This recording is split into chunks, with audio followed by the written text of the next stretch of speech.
Arthur, com a vitória do Trump, a maioria no Senado, uma possível maioria também na Lower House, existe um risco de reaceleração da inflação americana? Olha, Carol, riscos existem, né? Obviamente, com possível choque de oferta em função de aumento de tarifas, o risco de reaceleração ele existe. Porém, né, como a gente sabe, choque de oferta ele não tem uma duração tão elevada do ponto de vista de pressão inflacionária, o que levanta a questão de como o Fed vai reagir a essa novidade. Perfeito. Vamos entrar em detalhes, né, sobre a política monetária americana, os impactos das eleições nos mercados globais, tanto renda fixa quanto renda variável, e as oportunidades que tem nos mercados globais. Fique aqui com a gente e acompanhe esse episódio do Offshore Connection.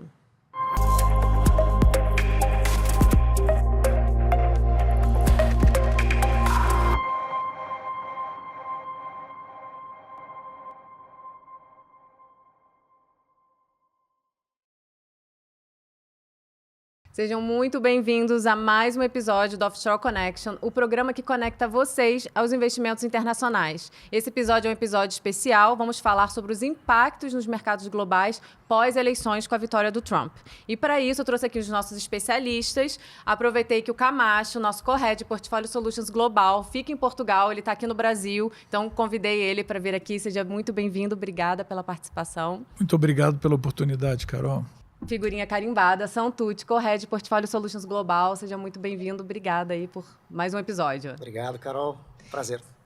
E Arthur Mota, estrategista global macro, fica em Miami. Obrigada pela participação. Arthur, vamos entrar em detalhes aí da primeira pergunta, né, a gente já começou dando spoiler sobre esse episódio. Seja bem-vindo.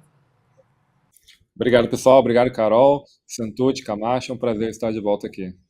Muito bom reunir vocês aqui. Vamos falar aí, esse episódio especial, extraordinário, né? Vamos falar sobre os impactos dos mercados globais pós-eleições, com a vitória do Trump. Arthur, vamos entrar mais em detalhe dessa primeira pergunta que eu falei, né? Que você já começou a falar sobre o impacto na política monetária americana, riscos de reaceleração da inflação. Entra um pouco mais em detalhe sobre isso para a gente, por favor. Claro, claro. Acho que até é oportuno para a gente dar o nosso cenário também de inflação.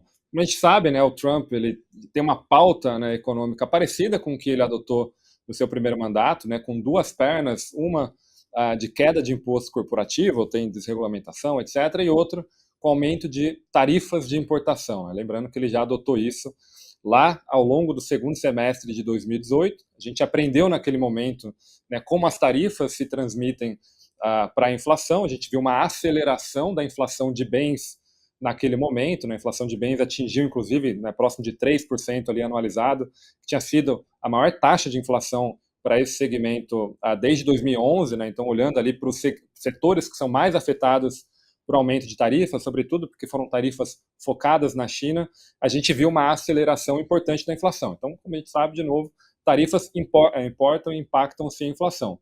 Porém, né, a inflação que o Fed persegue é a inflação geral, né, então tem outros componentes ali no meio do caminho, né, principalmente a inflação de serviços, essa não é necessariamente afetada por mudanças, né, de preços de tarifas de importação, isso é um ponto bastante importante, pesa bastante dentro da inflação, até por isso que a gente tem, de certa forma, reduzido um pouco, né, o grande temor que o mercado tem de uma reaceleração abrupta da inflação por conta de tarifas, mas, de novo, aumento de tarifas, sim, vão impactar o mercado de bens. Acho que a grande discussão daqui para frente é qual que é? Primeiro, o tamanho dessas tarifas. De novo, o Trump está bem inclinado a operacionalizá-las, né? Ele tem brincado aí que a tarifa, né, a palavra tarifa é a palavra mais bonita do dicionário, ele está claramente aí inclinado a usar isso como ferramenta de negociação, seja com parceiros comerciais, seja no Congresso, seja com, obviamente, o setor privado aqui americano para influenciar a lobby. Ele tem, obviamente, um planejamento de sim impactar com as tarifas. Mas, de novo, o tamanho desse impacto, né, da elevação das tarifas importa.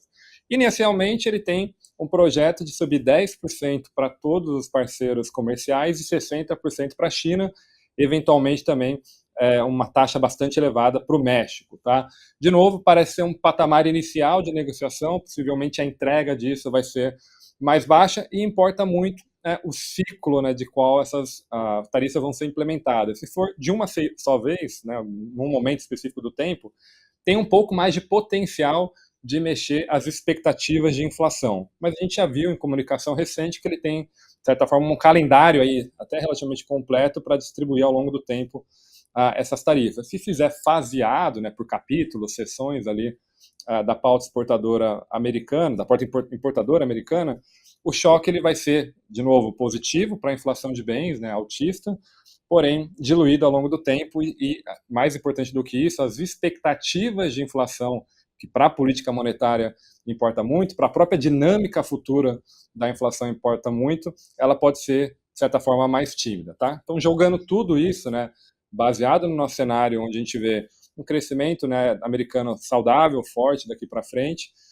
mas com a inflação desacelerando, como vários indicadores antecedentes, principalmente do mercado de trabalho, de salários, já mostram, a gente continua esperando uma desaceleração da inflação à frente, já computando uma aceleração dos preços de bens. Tá? Hoje a gente já vive aqui nos Estados Unidos com uma deflação de bens, então a gente já espera para o ano que vem a saída dessa deflação, ainda assim a gente tem um cenário de convergência para a meta ali no final de 2025, eventualmente 2026. Acho que a discussão talvez seja a velocidade, né? Se vai ser uma coisa um pouco mais linear ou com essas mudanças de tarifas pode ter momentos onde essa inflação fica um pouquinho mais alta, mas o cenário para a gente ainda é de acomodação à frente. Ótimo. E dentro desse contexto, Santucci, né, inflação, dessa desaceleração, né, qual é a sua visão, sua leitura para o mercado de renda fixa, o impacto no mercado de renda fixa? Perfeito, Carol. Eu acho que a preocupação nossa aqui, como Camacho e eu e todo o time de gestão, junto com o research, é olhar se o resultado das eleições mudam ou não as teses de investimento que a gente explora nos mandatos. Uma percepção que existe é que os Estados Unidos está vivendo esse excepcionalismo de um centro de inovação com taxas de juros mais altas e crescimento maior. Então, os Estados Unidos continuam oferecendo, mesmo pós-eleições, e a despeito dessa discussão de que poderíamos ter um pouco mais de impacto de inflação ou não, olhando um pouco cenário à frente, a gente continua entendendo que há oportunidades na renda fixa, ela ficou até mais atrativa. Se for ver um pouco, pós-eleição, a gente viu um movimento de fortalecimento do dólar americano contra outras moedas, uma elevação das taxas de juros futuras e uma apreciação do mercado de bolsa americana. Do ponto de vista de moeda, assim, a grande pergunta que a gente tem que fazer é o seguinte: algo vai mudar nesse excepcionalismo americano com relação às outras regiões? Parece que não. Esse é o cenário base. Então, o dólar provavelmente vai ficar um pouco mais forte, eu não tenho muita razão para ficar fraco, dado que é uma gestão que vai olhar mais para os Estados Unidos do que fora dos Estados Unidos. E ele tem uma taxa de juros ainda nos Estados Unidos mais alta do que outras regiões como a Europa e Japão. Que atrai capitais, né? Exatamente. Essa taxa de juros maior, com um mercado que cresce mais e tem inovação, ele vai ainda ficar retendo aquele dinheiro que eventualmente iria para mercados de mais crescimento, mas está tendo lá nos Estados Unidos. Não há motivo para sair tanto esse dinheiro. E do ponto de vista de renda fixa, houve uma correção forte. No final de setembro, a taxa de 10 anos americana, títulos do governo americano, estava na casa de 3,60. A gente bateu 4,40, agora está 4,30. Então, o ponto de partida da renda fixa está muito mais atrativo. Quando a gente olha, né, o Arthur descreveu um pouco o cenário, a gente não entende que a taxa terminal do Fed deveria se alterar. Acho que a gente tem entre 3,25 e 3,5, correto, Arthur? Como taxa terminal no momento? Perfeito. Então, é uma previsão que isso não deve se alterar. Mas o que pode se alterar? Eventualmente, a estrutura a ter uma taxa de juros, ou seja, a inclinação entre o ponto de um dia para o ponto longo. Então, provavelmente, as taxas vão ter uma inclinação positiva, que é uma figura clássica numa economia em equilíbrio. Isso talvez aconteça. Inicialmente, a gente imaginava que com o Fed Funds na casa de 3,5, 3,25, que incorporaria uma inflação, né, implícita de uns 2,25, mais uns 0,80 a 1% de taxa de juro real, isso está mantido. Mas para frente, você tem que colocar um prêmio de risco e depois começar a olhar spread de crédito para grau de investimento e high yield. O que eu quero dizer aqui? A gente acha que o cenário base segue desse excepcionalismo americano e ficou mais atrativo para estar explorando a renda fixa vis-à-vis o ponto anterior lá do fechamento de setembro. Então, quando você pega um papel de inflação, a inflação projetada, chamada implícita, saiu de 2,25 para 2,5, e a taxa de juro real de títulos de 3, 5 anos saíram de 1,4%, 1,5% para 2%. Ou seja, continuamos gostando dos papéis de inflação, como um pedaço ali da alocação. Segundo, papéis de grau de investimento, eles guardam um spread sobre o soberano na casa de 0,80% a 1%. Ora, se a taxa de 10 anos está a 4,30, hoje você tem possibilidade de pegar papéis de grau de investimento de 5,20 a 5,60. Parece interessante, uma inflação projetada de 2,25. A taxa de juro real potencial ali que você tem num papel desse é muito atrativa, na casa de 3%. E se você for pegar um pouco mais de risco, mercados emergentes estão pagando algo como 6,5%. Só que papéis nos Estados Unidos, classificados como high yield, estão pagando mais de 7,5%, 7,5% a 8%. Aí está a possibilidade de você pegar, você não precisa abdicar, prazo está te dando retorno e o spread de crédito não, né? Mas papel que tem um pouco de crédito diferente do soberano. Então, nos parece ainda um ambiente propício a estar alocado em moeda forte, né, parte do patrimônio aqui dos nossos clientes, o dólar americano, e da parte de renda fixa continua muito atrativo, continuam as taxas muito atrativas. E melhoraram. O que a gente faz aqui na gestão ativa é exatamente ver quando há arbitragem entre o nosso cenário base e as telas. Ora, o mercado ficou muito construtivo, achando que a taxa terminal ia ficar para baixo de 2,3/4, e a gente recuou a duração média dos portfólios, e, a outro momento, o mercado ficou muito conservador. Então, essas arbitragens trazem oportunidades da gente estar ativamente gerindo o dinheiro do cliente, no sentido de suavizar a volatilidade e, ora, capturar movimentos, e, em outro momento, colocar o dinheiro para funcionar em taxas melhores. Então, acho que, quando a gente olha para frente, do ponto de vista de moeda, de renda fixa, parece que é um ambiente muito favorável ainda para estar utilizando a renda fixa aqui com a eleição do Trump. Perfeito. Então, continua tendo boas oportunidades aí de renda fixa. Sim. A narrativa continua essa, muito bom. E agora vamos falar também de renda variável, né? Camacho, o Arthur estava falando, né?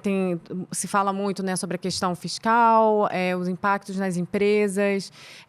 Fala um pouco da renda variável, né, no mercado de renda variável. Qual a sua visão para ele, né, impactos sobre como você está vendo a sua leitura em relação? Na minha opinião, eu acho que o principal tema para a renda variável é o incremento de produtividade.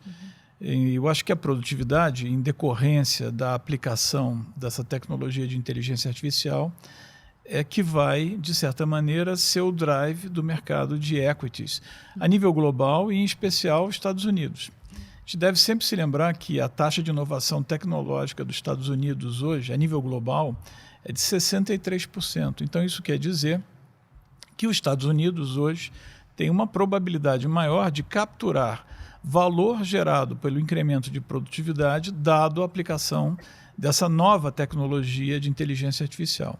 Eu acho que um ponto importante é que a gente, de fato, está vivenciando um período de hoje para frente, até 2030, de uma demografia mais difícil, né? Tipo, de certa maneira, aqueles momentos do passado onde existia algum bônus demográfico em algumas regiões, isso foi passado, não existe mais. Então, tipo, essa mudança de demografia, de certa maneira, ela vai incorrer possivelmente numa menor demanda agregada no futuro, que pode impactar efetivamente os revenues das empresas. Então, a produtividade ela se coloca nesse contexto como um elemento essencial para que você consiga aumentar o net margin, dado que as expectativas futuras, nada de curto prazo, para revenues são menos, assim, uma expectativa menos positiva, né?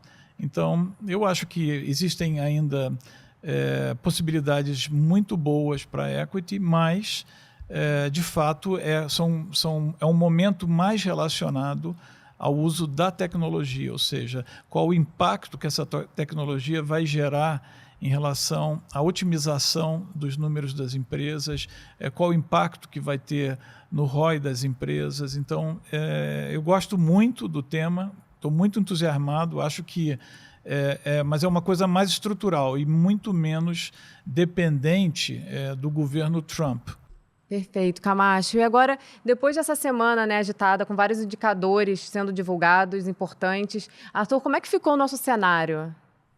Bom, acho que até pegando aqui um gancho num termo que o Santucci utilizou, né, do excepcionalismo americano, a gente continua vendo isso à frente, tá? E o excepcionalismo é o termo que está sendo usado, e é um excepcionalismo não só ao próprio crescimento americano histórico, né? A gente está falando de 2,8 para esse ano de crescimento e 2,2 para o ano que vem nas nossas projeções, é acima do potencial americano aí de 1,8 estrutural, né, que o próprio CBO aqui americano estima, mas também um excepcionalismo em relação aos pares econômicos, pares comerciais, né, como o caso da zona do euro, deve crescer aí algo próximo de 0,7 e 1,2 no ano que vem. Então a gente está falando aí de um crescimento bastante saudável, obviamente uma inflação que ela está, né, no seu processo ainda de desaceleração, não atingiu a meta ainda, né, a gente está falando de um headline do PCI que pode encerrar esse ano em 2,5, 2,6, um núcleo mais próximo de 2,7, para o ano que vem, né, conforme as nossas projeções, próximo de 2,3 no seu núcleo, 2,2 no seu headline. Isso, né, em conjunto, deveria aí dar espaço para o Fed, de novo, levar a sua taxa para 3,4, que é o ponto médio ali de 3,25 com 3,5, de novo, já incorporando ali alguma aceleraçãozinha de preço no mercado de bens. A gente acha que o mercado de serviços vai ter uma desaceleração de preço, o mercado de bens, o lado contrário, embora pesa menos, de certa forma, na cesta econômica americana. Obviamente o Fed vai ficar monitorando todos os eventos, a gente teve a reunião do Fed também, no qual a mensagem principal é, olha, a gente não vai reagir agora à eleição nesse momento, porque não tem muito o que reagir, não tem nenhuma proposta sendo votada no Congresso, não tem nenhuma proposta formalmente apresentada, não tem um número ali para colocar nos modelos e mexer para cima ou para baixo as nossas projeções, portanto, no curto prazo não tem o que reagir. Se isso é verdade, né, na reunião de dezembro, esses números e essa simulação continuam não existindo, e eventualmente até na reunião no final de janeiro também não. Lembrando que o Trump assume a Casa Branca só no final de janeiro. A partir de março, essa discussão ela volta no radar aí com o Fed, reestimando as suas projeções econômicas, já tendo um cheiro do que vai ser a administração Trump. Lembrando que também a gente precisa ter mais detalhes de como vai ser a equipe, de certa forma, dessa administração, de várias vertentes possíveis, porque a partir dessa equipe a gente consegue também construir melhor o cenário de políticas, não só para 2025, mas pensando em uma agenda completa para todos os próximos 4 anos.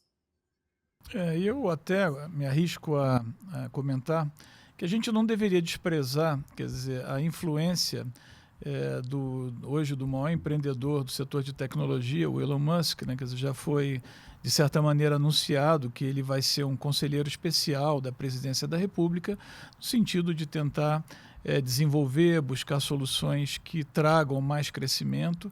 Eu acho que é bastante razoável imaginar que a nível regulamentatório, quer dizer, vai surgir outras alternativas que são mais pró-crescimento, que são a favor do desenvolvimento. Então, eu não desprezaria essa questão do Elon Musk. Excelente ponto. Sempre bom ter vocês aqui, sempre trazendo análises interessantes para os nossos ouvintes aqui que acompanham a gente. É muito bom. Obrigada. Acho que fechamos aí com chave de ouro. Muito bom. Obrigada, Arthur, você aí de Miami, pela participação de novo aqui no Offshore Connection. Muito obrigada. Obrigado, pessoal. Sempre um prazer. Santucci, muito obrigada. Sempre muito bom ter você aqui. E Camacho, foi um prazer ter você aqui de novo. Também, grande prazer. Muito obrigado. Muito obrigada. E obrigada a vocês que nos acompanharam até aqui. Espero vocês no próximo episódio.